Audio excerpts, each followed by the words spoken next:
archers and crossbowmen are far from honest fighters. They use their outstanding distance and invisibility to attack the enemy from afar, often shooting even noble knights in the back. In addition, they do not even stop before shooting at horses, not appreciating these noble animals. Ignorant and reckless, they don't even realize that horses are worth much more than their stupid bows and arrows. Although I admit that sometimes they can be useful on the battlefield if they are in your army, but their dishonest actions always cause discontent. Putting up with such ignoble antics was difficult, even in those old days. In order to resist these small arms warriors, reliable protection was needed, and not only for noble knights, since their armor could not always protect them from arrows and bolts. Protection was especially important for ordinary infantry soldiers, who were quickly lost in the shelling, losing their morale. And then a large shield came to the rescue, an inexpensive but effective solution.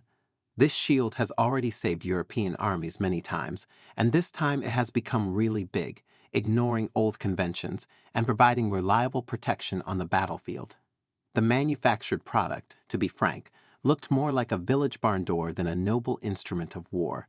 However, despite its unusual appearance, the new shield successfully performed its duties on the battlefield, and its strange appearance was simply ignored. He was named Pavesa and immediately sent to military operations.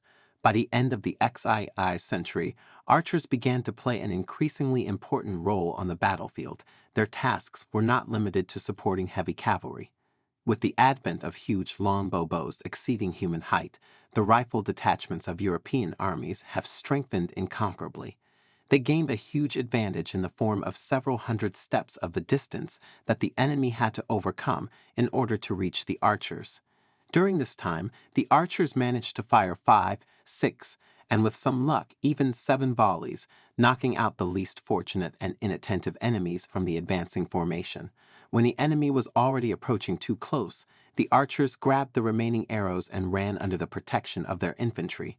With the advent of the longbow, not only infantry, but also night cavalry got into a difficult situation.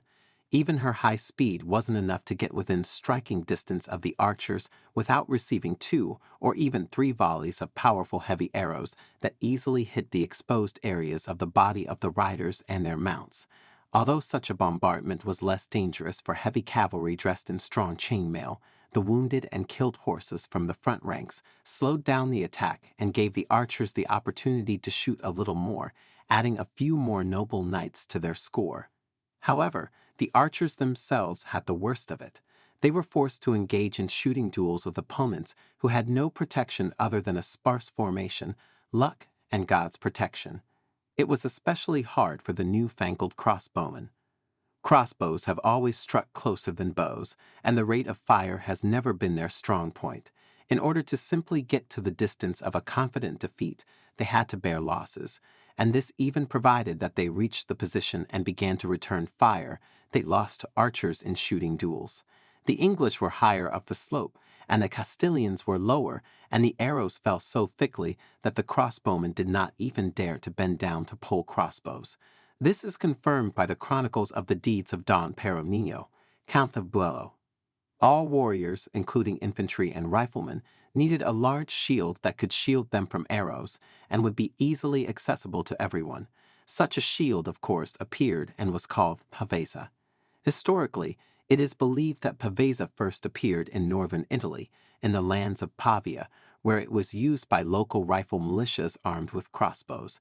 However, this is not entirely true. Pavises were used in other places in Europe that experienced similar problems with the attacks of shooters.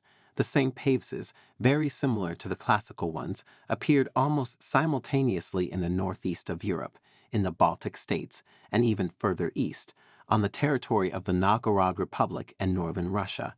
From there, they began to spread to the west in the form of trophies of the Knights of the Order who fought with eastern opponents. Pavesa is a special type of shield that became popular in the south of Italy, in the lands of Pavia, and quickly spread and became known throughout the country and further beyond. Her fame turned her into an important element of the armament of the Italian militia, and there was even a name for her large rectangular shields known as papienses. Pavesa is a special type of shield that became popular in the south of Italy, in the lands of Pavia, and quickly spread and became known throughout the country and further beyond. Her fame turned her into an important element of the armament of the Italian militia, and there was even a name for her large rectangular shields known as papienses. What makes Pavesa special? Its uniqueness lies in the design. At that time, large-sized shields were not uncommon, but their increase faced the limitations of physics. It was impossible to simply make the shield infinitely large, as it became fragile and ineffective. Pavesa was a working version in which additional elements were introduced to strengthen the structure, such as stiffeners. This made it possible to make the shield more durable without excessive weight gain.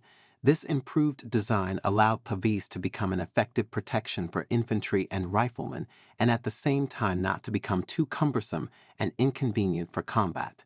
The history of Pavesa is the history of continuous improvement of the shield design to provide reliable and effective protection to soldiers without sacrificing maneuverability and ease of use.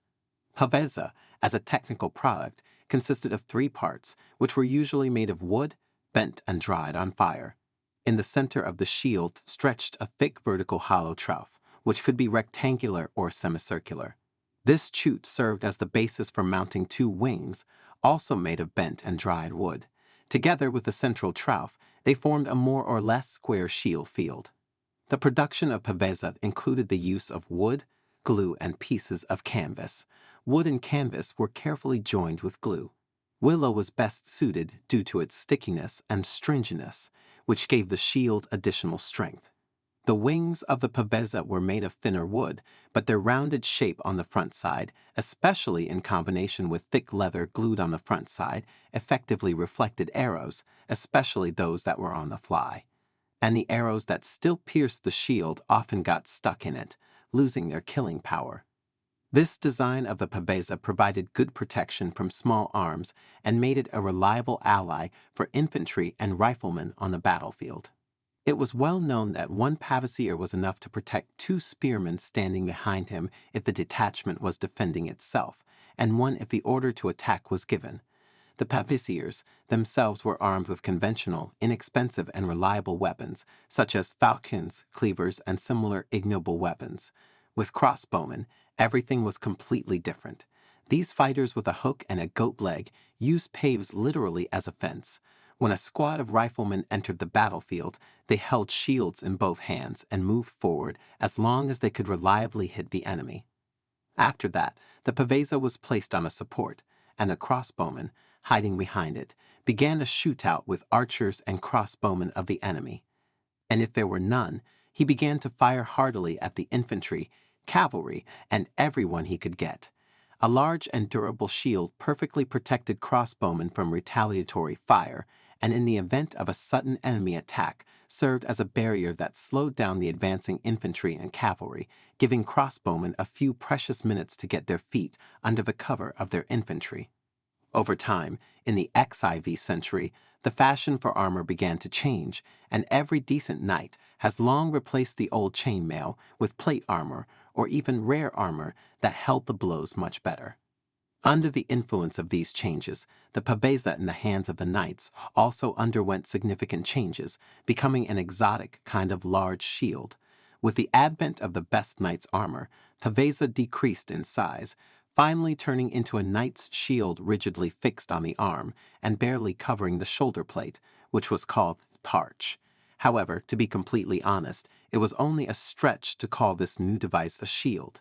It became quite small and served more as an additional element of armor than a real protective shield. Nevertheless, the tarch was in demand among the knights, as it gave some additional protection to the armor and shoulders, which were not always completely covered by other parts of the armor. With the development of the power of crossbows, the firepower of infantry increased significantly, which led to the revival of the use of shields in medieval armies. This became especially noticeable during the sieges of fortresses and the storming of fortifications. The riflemen, who were safe behind the walls of the defended fortifications, inflicted a terrible defeat on the advancing opponents. but thanks to the paveses, which became the most massive infantry shield during this period, the advancing troops had at least some protection from small arms fire. The revival and spread of paves in the armies gave the battlefield not only practicality, but also aesthetics, creating beautiful and impressive sights on the battlefield. The paves, in spite of everything, stubbornly kept in line throughout the first half of the XBI century. However, the further they went, the less they appeared on the battlefields, and by the end of the century, they finally disappeared into oblivion along with their eternal companions and rivals, a bow and a crossbow. This is the story about the biggest shield of the late Middle Ages, a faithful companion and the main defender of a simple infantryman, mercenary, and militia crossbowman who went to the battlefields in those glorious, albeit overly aggressive times.